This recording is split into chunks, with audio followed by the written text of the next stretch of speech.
Juízes, capítulos 7 e 8. Então Jerubbaal, isto é, Gideão, se levantou de madrugada, e todo o povo que com ele estava, e acamparam junto à fonte de Arode, de maneira que o arraial dos midianitas ficava ao norte deles, no vale, perto do monte Moré. O Senhor disse a Gideão: é demais o povo que está com você, para eu entregar os midianitas nas suas mãos. Israel poderia se gloriar contra mim, dizendo: a minha própria mão me livrou. Portanto, anuncie ao povo o seguinte: quem estiver assustado e com medo, saia da região montanhosa de Gileade e volte para casa. Então 22.000 homens voltaram e 10.000 ficaram. Então o Senhor disse a Gideão: ainda há povo demais. Faça-os descer até as águas, e ali eu os provarei para você. Aquele de quem eu disser, este irá com você, esse de fato irá com você. Porém, todo aquele de quem eu disser, este não irá com você, esse não irá. Gideão fez com que os homens descessem até as águas. Então o Senhor lhe disse: todos os que lamberem a água com a língua, como faz o cachorro, esse você deve pôr à parte, separando-os daqueles que se ajoelharem para beber. O número dos que lamberam, levando a mão à boca, foi de 300 homens. Todos os outros se ajoelharam para beber a água. Então o Senhor disse a Gideão: com estes 300 homens que lamberam a água, eu livrarei vocês e entregarei os midianitas nas suas mãos. Diga a todos os outros que voltem para casa. Os 300 homens pegaram as provisões e as trombetas dos outros. Gideão mandou todos os homens de Israel, cada um à sua tenda, porém reteve consigo os 300 homens. O arraial dos midianitas estava abaixo dele, no vale. Naquela mesma noite o Senhor lhe disse: levante-se e ataque o arraial, porque eu o entreguei nas suas mãos. Se você ainda estiver com medo de atacar, desça ao arraial com o seu ajudante Pura, e ouça o que eles dizem. Então você ganhará coragem e atacará o arraial. Gideão desceu até a vanguarda do arraial com o seu ajudante Pura.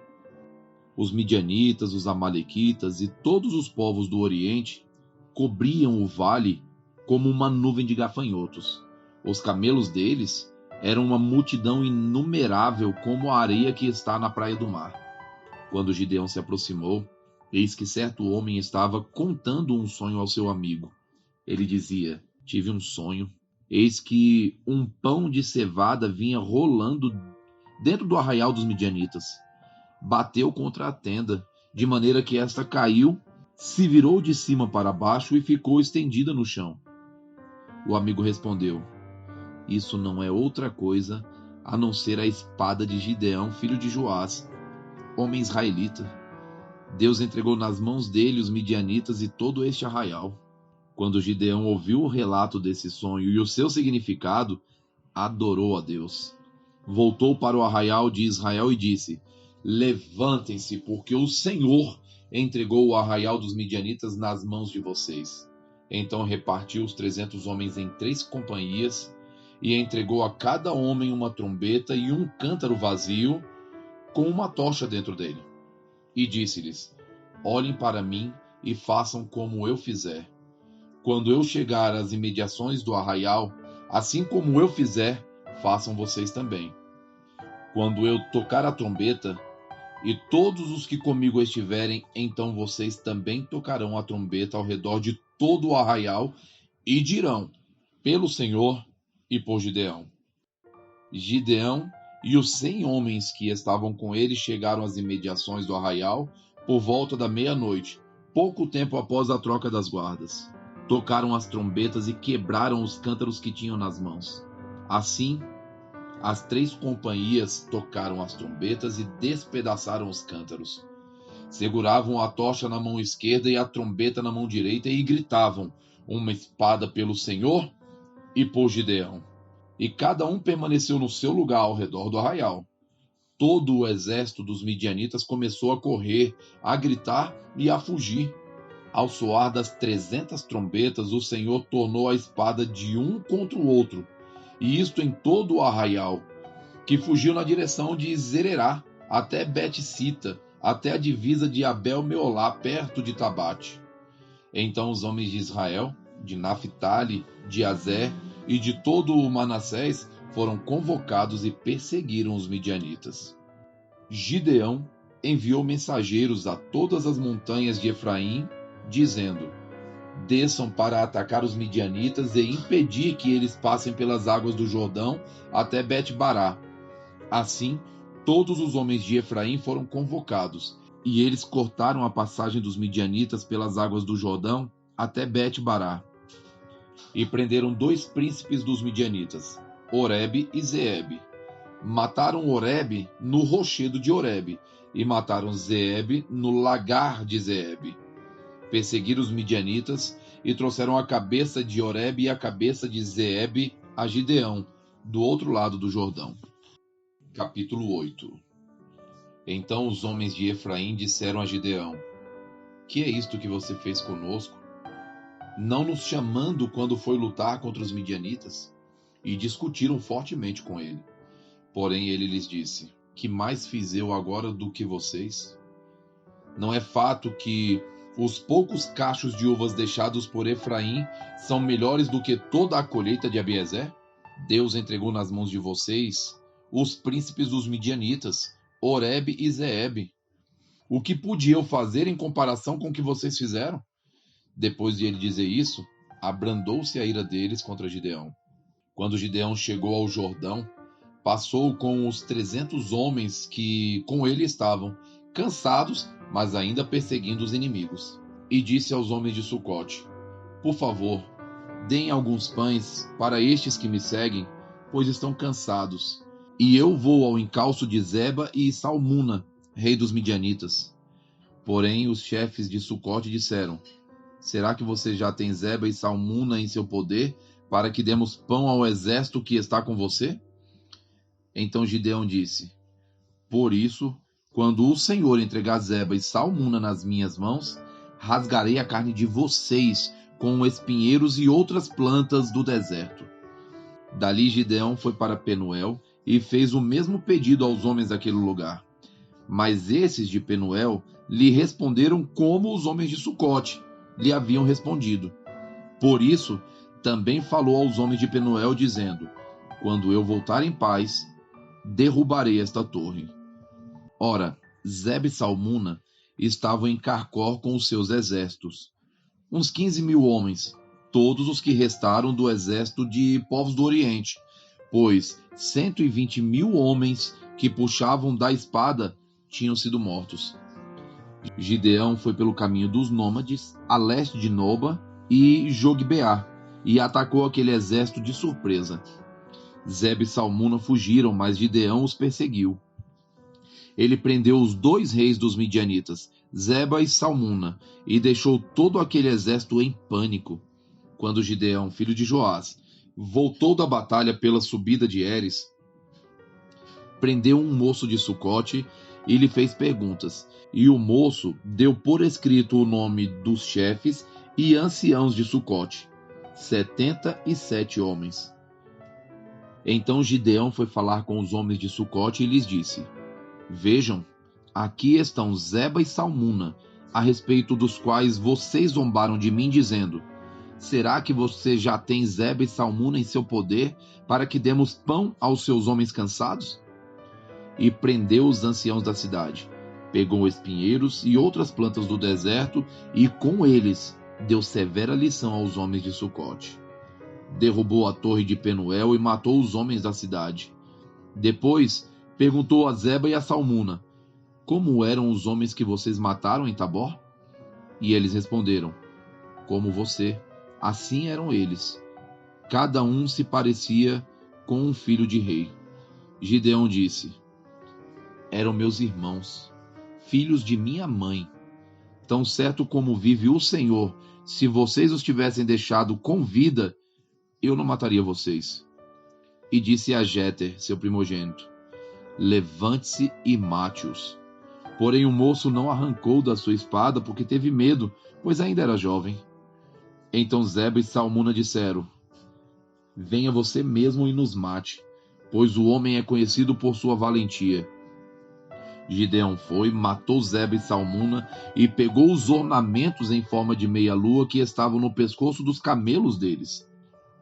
Então os homens de Israel disseram a Gideão: domine sobre nós, tanto você como seu filho e o filho do seu filho, porque você nos livrou do poder dos midianitas.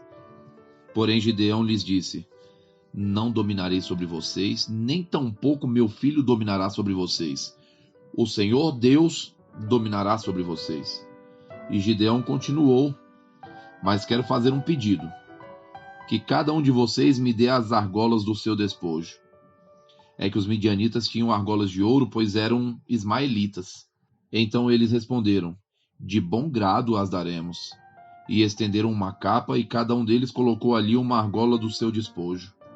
O peso das argolas de ouro que pediu foi de uns 20 quilos de ouro, sem contar os ornamentos em forma de meia-lua, os pendentes e as roupas de púrpura que os reis dos midianitas usavam, e sem contar os ornamentos que os camelos traziam no pescoço.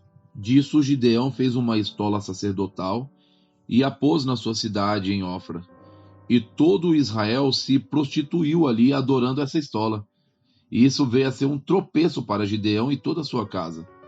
Assim, os midianitas foram subjugados pelos filhos de Israel e nunca mais levantaram a cabeça. E a terra ficou em paz durante 40 anos nos dias de Gideão. Jerubaal, filho de Joás, retirou-se e ficou morando em sua casa. Gideão teve 70 filhos, todos provindos dele, porque tinha muitas mulheres. A sua concubina, que morava em Siquém, lhe deu também à luz um filho, e ele lhe deu o nome de Abimeleque. Gideão, filho de Joás, morreu em boa velhice e foi sepultado no túmulo de Joás, seu pai, em Ofra, cidade da família de Abiezer.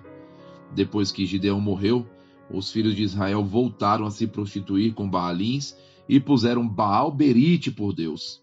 Os filhos de Israel não se lembraram do Senhor seu Deus, que os havia livrado do poder de todos os seus inimigos ao redor. Também não usaram de bondade com a casa de Jerubaal, a saber, Gideão, segundo todo o bem que ele tinha feito a Israel. Jó capítulo 37. Diante disto, o meu coração treme e salta do seu lugar. Ouçam atentamente o trovão de Deus, o estrondo que sai da sua boca. Ele o solta por baixo de todos os céus. O seu relâmpago chega até os confins da terra. Depois deste, ruge a sua voz, troveja com o estrondo da sua majestade, e ele já não retém o relâmpago quando se ouve a sua voz. Com a sua voz, Deus troveja maravilhosamente. Ele faz grandes coisas que nós não compreendemos. Porque ele diz à neve: caia sobre a terra, e a chuva e ao aguaceiro sejam fortes.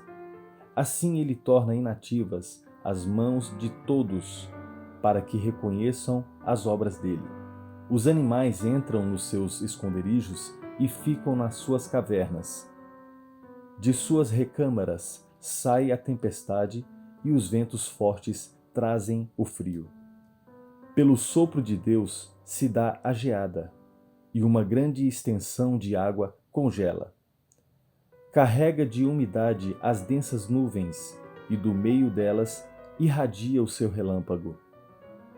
Então as nuvens, segundo o rumo que ela dá, se espalham para uma outra direção, para fazerem tudo o que lhes ordena sobre a superfície da terra.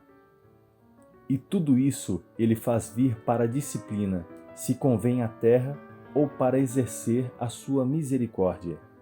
Dê ouvidos a isto, Jó. Pare e pense nas maravilhas de Deus. Será que você sabe como Deus comanda as nuvens e como faz resplandecer o relâmpago da sua nuvem? Será que você sabe algo sobre o equilíbrio das nuvens e sobre as maravilhas daquele que é perfeito em conhecimento? Você cujas roupas ficam aquecidas quando há forte calor por causa do vento sul? Será que você pode ajudar Deus a estender o firmamento que é sólido como espelho de metal fundido? Ensine-nos o que devemos dizer a Ele, porque nós, envoltos em trevas, não podemos expor a nossa causa diante dele. Será que alguém deveria contar a Deus que eu quero falar com Ele? Se alguém fizesse isso, seria devorado. Eis que ninguém pode olhar para o sol, que brilha no céu, uma vez passando o vento que o deixa limpo. Do norte vem o áureo esplendor, pois Deus está cercado de tremenda majestade. Quando o Todo-Poderoso não podemos compreender, Ele é grande em poder, porém não perverte o juízo e a plenitude da justiça. Por isso as pessoas o temem. Ele não olha para os que se julgam sábios. Atos, capítulo 17, dos versos 16 a 34. Enquanto Paulo os esperava em Atenas, o seu espírito se revoltava em face da idolatria dominante da cidade. Por isso falava na sinagoga com os judeus e os gentios piedosos, também na praça todos os dias com os que se encontravam ali. E alguns dos filósofos epicureus e estoicos discutiam com ele, havendo quem perguntasse: "Que quer dizer esse tagarela?" Outros diziam: "Parece pregador de deuses estranhos." Diziam isso porque Paulo pregava Jesus e a ressurreição. Então, tomando consigo, levaram-no ao Areópago, dizendo: "Podemos saber que nova doutrina é essa que você ensina? Pois você nos traz aos ouvidos coisas estranhas e queremos saber o que vem a ser isso." Acontece que todos os de Atenas e os estrangeiros residentes não se ocupavam com outra coisa senão dizer ou ouvir as últimas novidades. Então Paulo, levantando-se no meio do Areópago, disse: "Senhores atenienses, percebo que em tudo vocês são bastante religiosos, porque andando pela cidade e observando os objetos de culto que vocês têm, encontrei também um altar no qual aparece a seguinte inscrição: Ao Deus desconhecido. Pois esse, que vocês adoram sem conhecer, é precisamente aquele que eu lhes anuncio: o Deus que fez o mundo e tudo o que nele existe, sendo ele Senhor do céu e da terra, não habita em santuários feitos por mãos humanas, nem é servido por mãos humanas, como se precisasse de alguma coisa, pois ele mesmo é quem a todos dá vida, respiração e tudo mais. De um só homem fez todas as nações para habitarem sobre a face da terra, havendo fixado os tempos previamente estabelecidos e os limites da sua habitação para buscarem Deus, se porventura tateando possam achar, ainda que não esteja longe de cada um de nós, pois nele vivemos, nos movemos e existimos. Como alguns dos poetas de vocês disseram, porque dele também somos geração. Portanto, visto que somos geração de Deus, não devemos pensar que a divindade é semelhança ao ouro, à prata ou à pedra, trabalhados pela arte e imaginação do homem. Deus não levou em conta os tempos da ignorância, mas agora ele ordena a todas as pessoas em todos os lugares que se arrependam. Porque Deus estabeleceu um dia em que julgará o mundo com justiça, por meio de um homem que escolheu. E deu certeza disso a todos, ressuscitando-o dentre os mortos. Quando ouviram falar de ressurreição de mortos, uns zombaram e outros disseram: "A respeito disso ouviremos você em outra ocasião." A essa altura, Paulo se retirou do meio deles. Houve, porém, alguns homens que se juntaram a ele e creram. Entre eles estava Dionísio, o Areopagita, uma mulher chamada Dâmaris e com eles mais algumas pessoas. Curta, Comente E compartilhe.